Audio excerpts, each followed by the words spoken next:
Welcome to Growing Startups, where we talk to growth leaders and marketing professionals about how to drive sustainable growth from the ground up. I'm your host, Evelyn Cools, and I lead marketing for tech startups. I'm excited to share these candid conversations about marketing, culture, collaboration, and everything else that makes startups grow.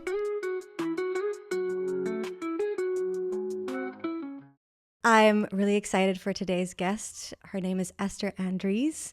She's the founder of Aesthetic Agency, a marketing agency that specializes in branding, creative direction, and content creation for health and wellness brands. And I think an extra fun part is that we are both from Belgium, from cities that are like 20 minutes away from each other, but we met in LA. So always fun to meet a fellow Belgian. I feel like that doesn't happen very much out here.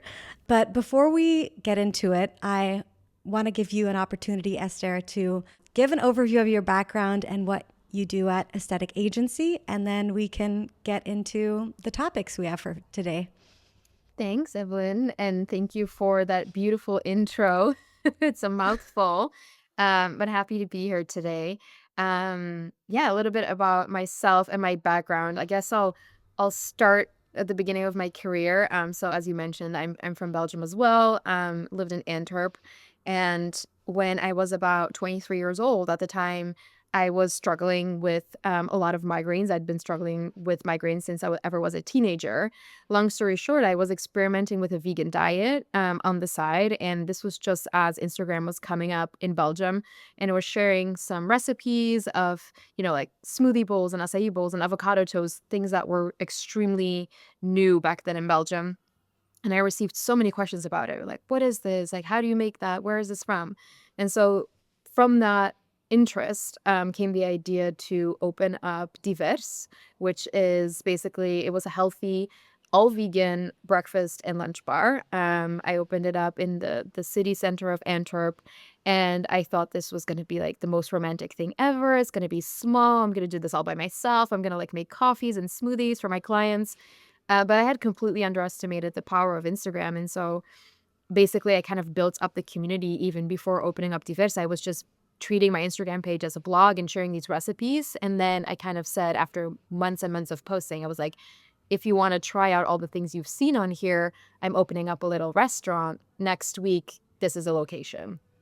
Thinking nothing of it. And then the first day came, and literally there was a line of 35 people even before I opened. It was crazy. Two like celebrities were there the first day too that were vegan, apparently, that I didn't know. They blew it up. So I had to hire staff. Like, I had to hire 4 girls straight off the bat. It just turned into this huge thing back then. Well, huge for me. It wasn't huge in a sense, but it was huge to me because I didn't expect all this attention. Like, newspapers came, and it was this and it was that. So we also opened the second location, a pop-up by the seaside. So basically did that for 4 years, ran that restaurant company, led a team, focused a lot of online. And then after doing 4 years of brick and mortar, I decided, because it did limit my freedom a little bit, I decided I wanted to do something more e-commerce. So I was already experimenting with creating my own line of vegan protein powders because I needed that in the business. And then back then I was ordering my protein powders from Australia. Wasn't sustainable at all. I was like, maybe I should just make my own. Found some investors, and then got over to Your Healthy Fix, which was the second business, and then sold the first business to investors. And then, had Your Healthy Fix for 3 years, dabbled into e-commerce, was a lot of fun, and then moved to LA, where I decided after, like doing this for 8 years and having a team and just having people and having an own product or a brick and mortar store, I just wanted to let go of everything, and I just wanted to help other businesses. So I started consulting in LA. And then from that, obviously the entrepreneurial mind takes over, and I was like, okay, I think I should make an agency out of this. So I started Aesthetic Agency last year in LA. And it's basically a marketing and branding agency where we focus on marketing, branding, content, and events for businesses within hospitality, food and beverage, and like CPG worlds. And that is what I currently do. I run the agency, I do those events, and on the side, I still do a little bit of business consulting. So yeah, that's it in a nutshell. That's awesome. Yeah. And I want to make sure that people know how to how to find you because the aesthetic agency has a unique spelling. And I was actually wondering, is this the Flemish way of spelling aesthetic, No, or it's is more it like the something else? phonetic. It's kind of more like phonetic way of spelling it, I guess. I just wanted to do something different and like, yeah, I don't even know why I came up with it, but Well, um, honestly, it looks aesthetic. The right? That's what I word thought too. And it's like my name aesthetic. is Esther Andries, and the way it's spelled, it's kind of also like my name is intertwined. My two names are intertwined in it. So I liked how it Yeah. looked. Oh It yeah. looked aesthetic to me. So but yeah, people can find so my name Esther Andries. If they go to Instagram to my profile, the agency is tagged in my bio. I think that's probably the easiest way to find me and the agency. Yeah, that's awesome. And obviously, you've been in the wellness world for a very long time. And something that we do on this podcast before we start talking about all the marketing and branding stuff is I ask the guests to share a favorite wellness practice or ritual to stay grounded in the busy lives that we lead as we're trying to help businesses grow. So I'm sure you have many, and if people want more, they can just find you on Instagram because you're always sharing really cool tips that inspire me every day. So, Well, thank if you had to pick one, what would you say is something you do very consistently? I think aside from all the, supplements I take and the way I eat and stuff like that, if I would have to pick one thing, I don't even know if it's like super healthy and all this, but like that keeps me sane and that keeps my body and my mind healthy, it's being out in nature. So I always make sure that I am at least going for like a 40-minute walk in nature. So I like to go to an area where it's super grassy, or it's very calm, like outside of the city. And then at least twice a week, I drive to the beach. There's something extremely healing about the ocean that I just need it.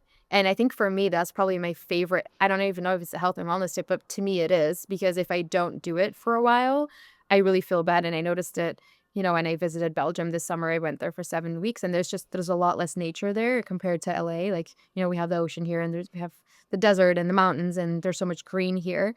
So I really felt like a different person, honestly. So I think that would be my number one tip, maybe, to people is like, if you want to make a change in your health, in your mental health, but also your physical health, like go outside and walk wherever that is. Yeah, I definitely feel that. That's one of the things I find the hardest when visiting Belgium or when I was trying to figure out where to live. I lived in New York for a long time, and it's just so hard when nature is inaccessible. And Yeah. yeah, we're very lucky here in LA. And Yeah. also, yeah, the ocean is that's something, something else. And it's one of those things where it's like the simplest things make the biggest you know what I mean? Like a lot of people when Mm. they get asked about health and wellness, they're like, "Oh," they talk about the newest supplement that's out there but like, okay, that'll help for sure, and there's amazing supplements out there, obviously, but I think like the most simple things are usually what makes the biggest difference. Yeah, going back to basics. Exactly. I definitely feel that. Mhm. All right. Well, let's dive into some of the core topics that we wanted to talk about. Which first off, I know that you focus heavily on branding, and if people visit your aesthetic agency page, they can see, or even your personal Instagram, you are amazing at branding, and it feels so cohesive.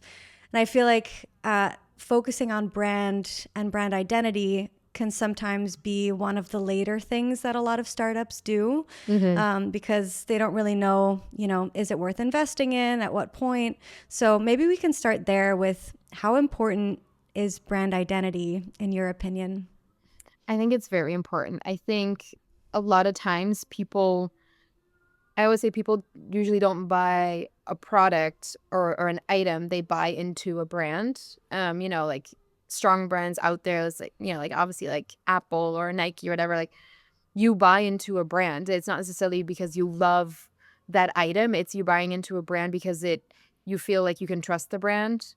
It's recognizable, it does so many things for your business. You can create a community around your brand. And I think a lot of businesses are really good at that offline. They have the stores or whatever, and they have the recognition, but the online part is usually very, very difficult. Like, how do you convey that same message online and especially social media where there's so much Mm. noise?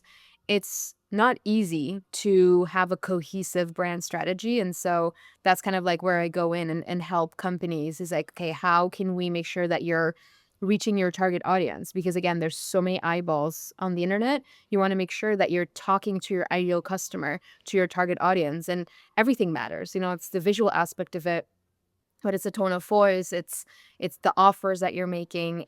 So I think all of that is tied back to brand identity.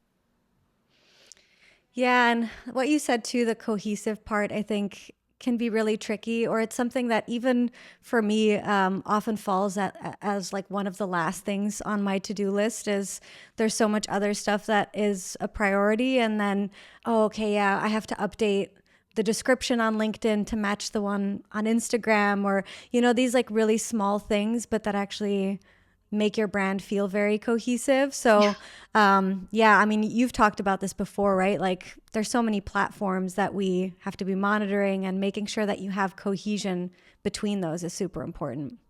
Absolutely, and it's just in the end of the day, each company or every brand out there, the goal is you wanna sell something, obviously, and so branding comes into play there, like, the customer needs to trust your brand, especially as a startup or as a newer company. You want to make your customers feel like they can trust you. And there's something weird about that with us humans, but we have to see something over and over and over again in kind of the same way, where to us it can feel like, okay, I can trust this brand. Um, and it's almost like you have to hit your target, you have to hit your customer at five different places, and it kind of has to be in a very recognizable way. Where the fifth time, that person is probably going to be like, okay, I think like this is legit now. Like I feel okay purchasing something from this company, and I think that's like the most important aspect of it, because like in the end of the day, sales is the goal, right? Absolutely. Yeah, this is something that it's sometimes hard to convince, I think, founders of how important this is, or why we should invest in even just like a good email marketing service where we have a flexibility to brand our emails in a way that feels really professional and build that trust, because so much of how people are encountering our brands right now is online first. So instead of like meeting people in person, a lot of the time they're just finding you online, and making sure that you look legitimate is so important, especially as a startup. Absolutely. You also mentioned, amplifying your brand on social media and how important that part is. I don't want to go into this super deep, but you are, creating content a lot for brands, and especially on Instagram and Reels. What type of content, I guess, in your space, the health and wellness space, do you feel like is working right now? Because I feel like it changes overnight sometimes. It does. I feel like for sure now, and it's been like that for a little while, there's a huge emphasis on short form video, especially, Instagram, TikTok. I would say like if you want to grow your account on Instagram right now, like Reels is where it's at. And I think the most important part of it is adding value, and not just, trying to sell something or make something look aesthetically pleasing, even though, that's my business. But on top of that, the video needs to look good. You need to add some form of value. And you can either do that as like a text layover on your video, or you can add the value in the caption. But that's extremely important these days. You want your audience to engage with your content. You want them to comment on it. You want them to forward the video to their friend, or to save it on their phone because they want to revisit this because it is teaching them something, or they want to remember it, or whatever it is. That is what's working right now. And with all the clients that I'm working with and they're doing that, are putting a lot of effort into that, we're seeing results. So I would definitely say that's the thing right now. Do you feel like, I mean, this is something else we're going to talk about, but I think a lot of brands are experimenting with building community right now around their brand. And is that something you see social media being a part of as well, like Instagram communities, or are you seeing more like return of in-person community? I think I'm definitely seeing more return of in person. Just it's so overwhelming online, right? Like every single brand out there is trying to build a community and is trying to get you on an email list, or is trying to get you in a threads or in a whatever it is. I don't necessarily think customers are looking for the next online community or Slack channel or whatever it is to be a part of, to get even more information. I think people are looking for connection and value. Um, and obviously like the value thing is easy to give online, but you don't want to take that too far where you're overwhelming your customer, because they're not your customer is not only buying products from you, but they're buying other products from other brands. And imagine like every single brand is trying to like rope you into an online community. It's a very difficult thing to do. So with my clients, I'm seeing in a huge uptick in interest in, let's try to reach them offline and offer these people an experience while doing so. So it's not like, hey, join this community because we eventually want to sell something to you, but you're offering them an experience, something that's tangible, a place where they can talk to people, meet people, test things out, smell things, feel things. Like I think it's still, an effect that's, like, post-COVID where everyone is just, like, still trying to find their place and people are yearning for connection, so that's definitely something I'm focusing on with my clients is more like that offline is obviously building your brand identity online, but, like, where to reach your target audience is definitely also offline, and that cannot be forgotten. I think that's a really interesting point because like some conversations I've had recently is on this podcast is more around B2B marketing, and so much of our daily, like what, 8 9 hours a day we are online a lot of the times for work, and we're part of Slack communities, and we're so overwhelmed with all the stuff that we're getting online in our workday that outside of our workday, when we're thinking about what products are we consuming, or what am I doing for fun, like how do I enjoy these few hours that I have outside of work, that's kind of the opposite, where Exactly. we're trying to like move away from always being like glued to our phones. Exactly, and I feel like if you really, really wanna reach or make an impact on your community or on your audience or your customers, is try to offer them something offline and also moving away from, I feel like in the past, events were only organized for influencers, you know?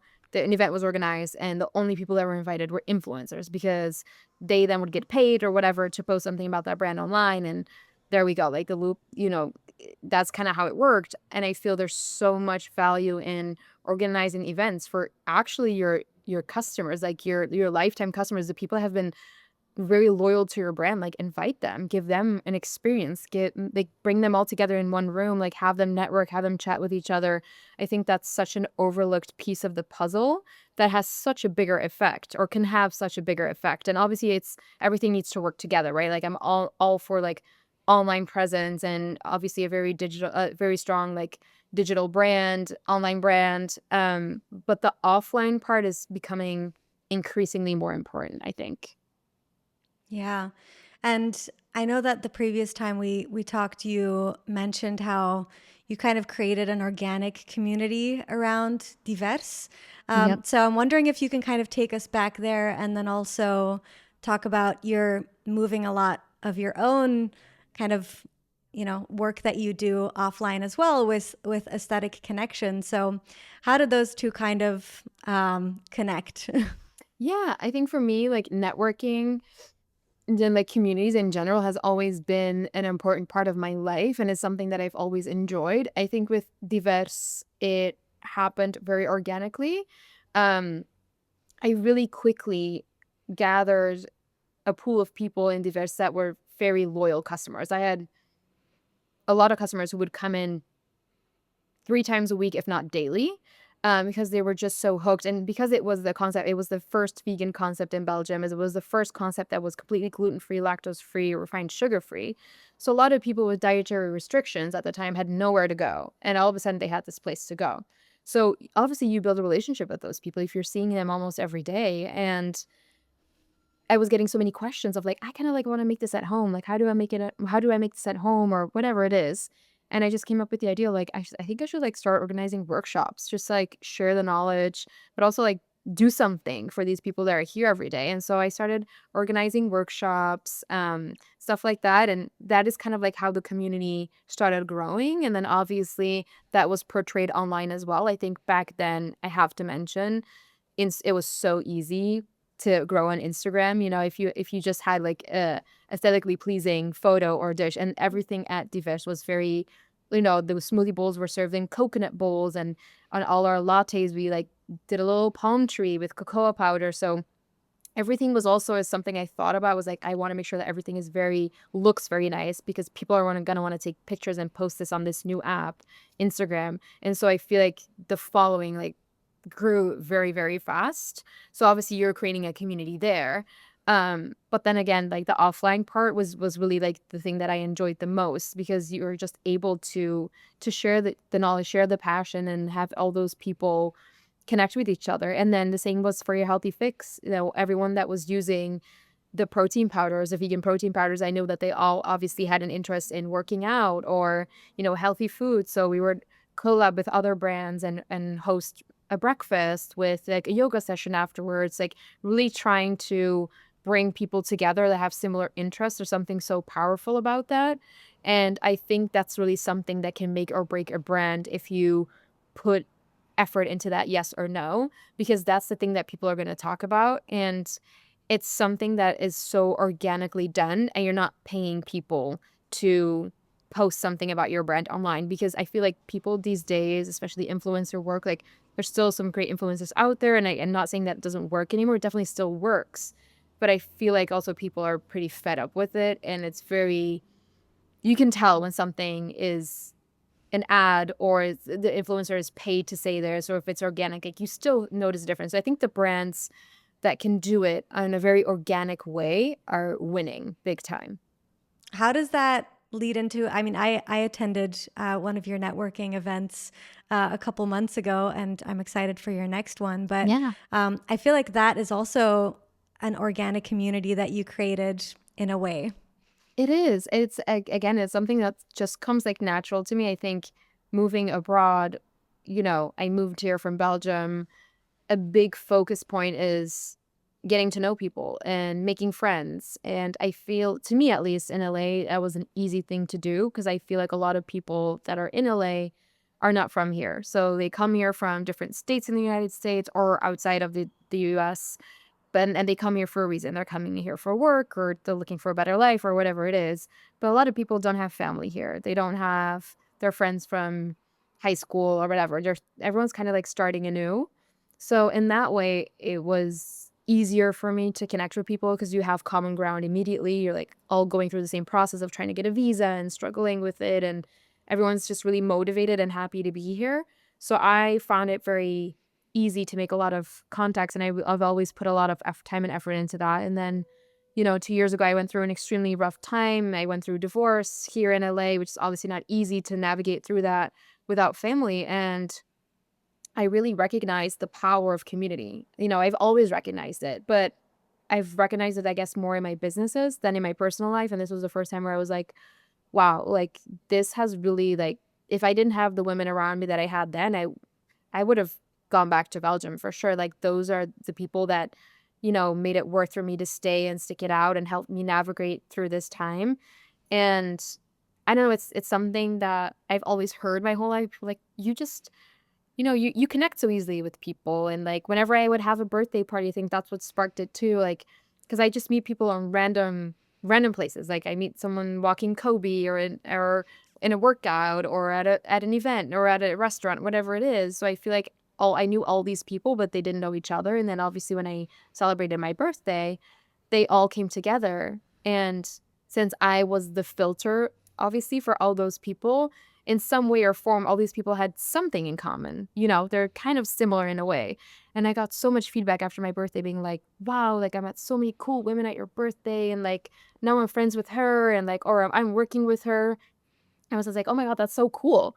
And when it's one of my friends who was like, "You should actually, like, make a business out of this. Like, seriously, like, you're so good at this." And it's something I've never really had any thoughts about. And then it was just like, "Okay, I'm working with all these brands, CPG brands that are actually really wanting to get their products in the real world and in front of their target audience." I was like, "Okay, how can I combine all of this?" And then it was like, "Okay, we do marketing and branding for hospitality, like for restaurants and hotels."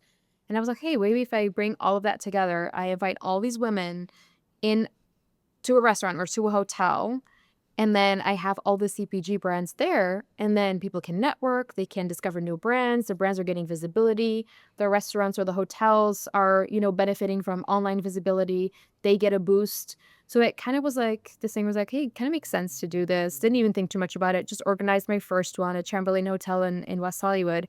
And it was so fun. Like it was like one of the best nights. And I got such good feedback on it from everyone who attended. It was just like, "Oh my god, when's the next one?" I met so many wonderful people, and I guess it's because the crowd was pretty curated and it wasn't focused on what can I get out of it, or like let's only invite the people Mm. with the highest following online and let's get them together, because then it's the purpose is different. Then everyone's just there to like create their content and whatever. But this was just like, no, everyone that was there because they have a passion for health and wellness. They wanted to discover these CPG products, and they're there because they wanna make friends in the city. They wanna network. Either is that to create new friendships, or they're looking to collaborate with other women in the industry. Whatever it is, people were there to talk to each other, and that created such a dynamic atmosphere. It was so fun. So I was like, "Okay, let's just do this every quarter." And I don't know, like, we'll see where it takes us, you know?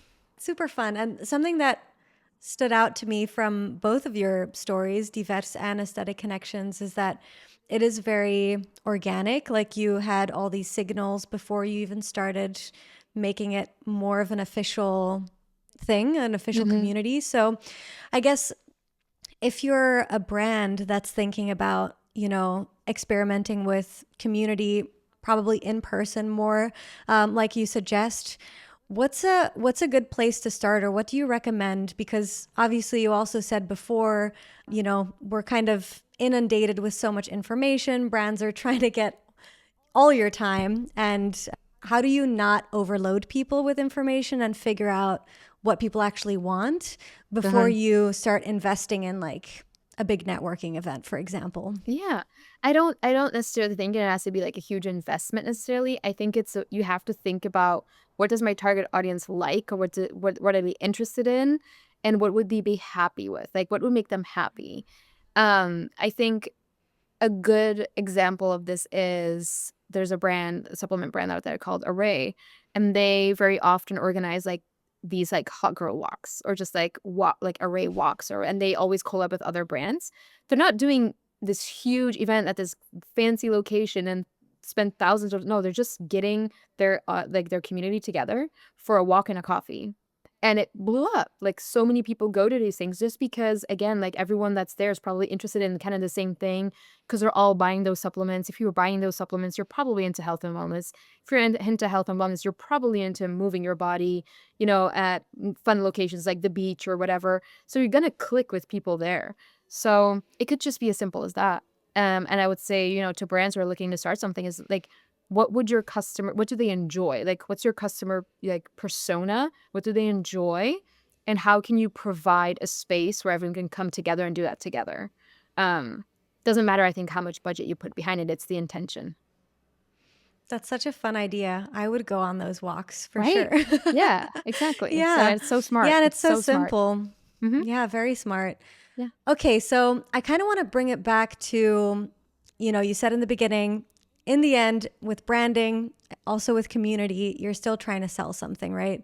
So if you do decide to focus on community, you've built out your brand, you have this really nice group of people that are actually very engaged with what you're putting out there. How do you convert them to a qualified lead and eventually a customer? I think you do that by obviously conveying your message in a very clear way to them, and, highlighting the USPs of your product, or like whatever it is that you're trying to sell, and really communicate very well about the benefits of the brand. And again, not by overloading them, but making them feel like they're part of like a bigger journey there. Um and trying to tap into every single thing. It goes from online presence and social media, but then it's also like making sure that your email campaigns are on point. Again, not spamming your customer, but only sending out an email campaign when you think you're adding value.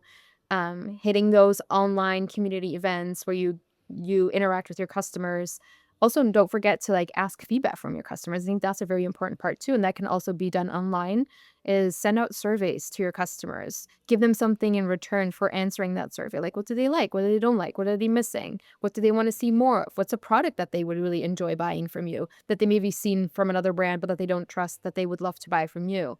Some things like that, making them feel like they have a voice, like they, that their opinion is being appreciated. I think that's very important. And all of that is building trust. And I think that needs to be the biggest focus within the brand is like, how can we build trust with our audience? Because someone that has trust in your brand will buy 100%.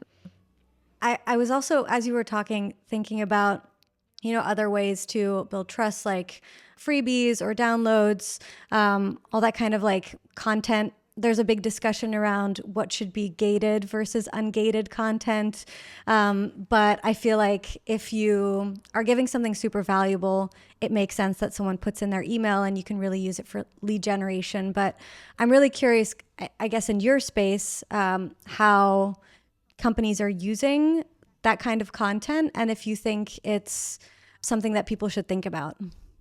I think it's definitely something you should, I think asking your customer just when they go to your website, "Oh, please give us your email address and you get 10% off your first order." I know I a lot of the times don't even do it anymore because 'cause I'm like, "I'll just pay the extra 10%. I don't care. I just don't want all these emails because it's like it feels intrusive and it feels like a hurdle to get over before even getting onto the website." So what I usually tell my customers is instead of just like asking something first, give something and then ask, right? So it's like, okay, we're offering this very valuable, either it's a PDF or it's a free like video training on a subject or whatever it is. Offer something to your customer and ask for their email address in return, and you'll see a like much higher sign up rate. And it's not that difficult to do because it's just like a one off thing that you make. You set it all up automated, and it just gives the customer, like, I think people are done with brands asking them for things, even if it's, like, information or your phone number or your email address, like, we're not stupid if you're asking for my phone number, I just know that you're gonna text me, like, all these offers, but maybe, like, give something first and then ask. I think that's always a good thing to think about it, a good way to think about it, to gain trust with your customer again. I have to say, just that, like that 10% off. Um, I've tried to buy on a website before, like a clothing brand, where that just kept. It was the pop up that every single page I went to, it kept popping up, and I was getting so frustrated Yeah. that I just It'll scare stopped. people away, and I don't think, I mean, some people will obviously, some people will still sign up for it and then they'll just unsubscribe if they don't want emails, but I think there's a better way to do it, and obviously, when you're not only getting their email address, you're also getting into their minds a little bit because people are gonna read this PDF or gonna use this freebie, and they're gonna remember you for it. And so the chances are so much higher that they'll go back to your brand in the future when they want to repurpose a certain product instead of going off to another brand because you've already gained a little bit of their trust. And I think that's like the sneaky way to do it. Yeah, no, I think that's a great point. You already said like potentially videos or PDFs. What do you feel like are the, I guess, easiest pieces of content to create, or like a good place to start if you haven't done anything like this before? I think a good place to start without overwhelming yourself is just like a simple PDF. I always tell my clients like keep it between like 3 and 5 pages long. Give them information again, like think about your ideal customer. What are maybe things that they are struggling with? What are things that they need? Could be, or it could be even like a free journal, like a journal, like prompts that they can use to meditate or whatever it is. Think about like what your customer would appreciate, and then write that out into a simple PDF and then have a link on your website, on your social media, and start there. And then obviously the more advanced you get, you could host webinars. You can invite people to attend a webinar for free that gives a lot of value, that maybe even has speakers on there, has a guest speaker on there that is coming to say something, and just give them a free ticket to the webinar next month because they gave you their email address. Something like that's obviously a little bit more advanced, but I think the simplest way to do is just through PDF content. I love the webinar idea. I think, especially on people's lunch breaks or kind of like around their office hours, is really nice. I'm doing a lot of webinars as well, but obviously more for the B2B space. Yeah, And it's so cool because kind of tying back to that community part as well as you can actually like engage with people very actively. They can ask questions. It's kind of that like next layer of engagement, I feel like. I always, exactly. when I'm kind of ranking, how many engaged users do we have? Who are they? I think like webinars is kind of the top tier for me. 100%. It's to your point because it becomes an interactive thing. Like you're not only your customer is not only reading your PDF one sided, but they can also talk to you or ask questions. And I think that is again like a very valuable piece of the puzzle too. Yeah, for sure. All comes back to community and trust. I think those are Yep, two great takeaways. absolutely. Awesome. Well, Esther, is there anything else you wanted to share around branding or community? Think you hit on a lot of topics today. So nothing is popping up right now, but yeah, I would say I think that the biggest thing for brands right now is just try to like listen to our customer, definitely focus on the online, but don't forget about the offline too. And I think the biggest one is give value, like give something that your customers can need instead of asking so much from them. And that goes a very, very long way. So yeah. That's awesome. All right. Well, we usually end this as well with asking something that you're excited about in both your personal and your professional life. So I'm curious what those things are. Yeah, I didn't even think about this, honestly. So I'll see what I come up with. But excited in my personal life, I feel like I'm really excited to build out aesthetic agency and aesthetic connections further and further. I'm really just excited where these events can take me and obviously what I can do with that community. For now, it's just events, but I have so many ideas of like what I could do with this community. So I think that's very exciting moving into 2025, getting more structured, definitely focusing a lot more on events not only my own events with Aesthetic Connections, where it's, I bring my community together to network, but also hosting events for brands and offering them the service to organize events for them. I just love events. So I think that's really excited to narrow on that down a little bit more next year.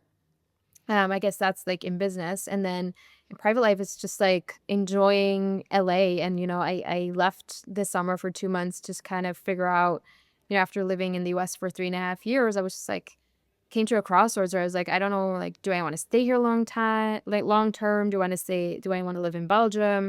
Because 'Cause you're thinking about, like, maybe a potential future partner that you'll meet, because that's gonna, like, also define where you're gonna live, and I was, like, not so sure anymore because LA can get overwhelming, right? Yeah.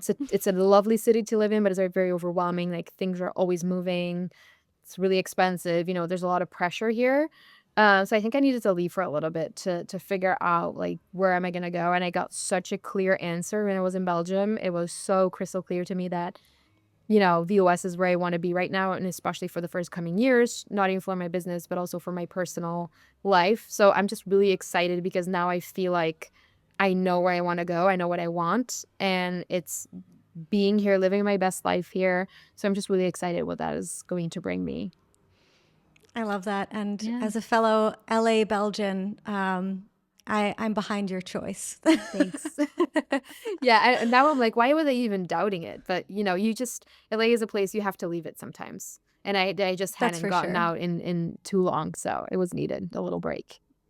Yeah, absolutely. And then, very lastly, we already touched on this, but what's the best place for people to connect with you? Instagram, LinkedIn?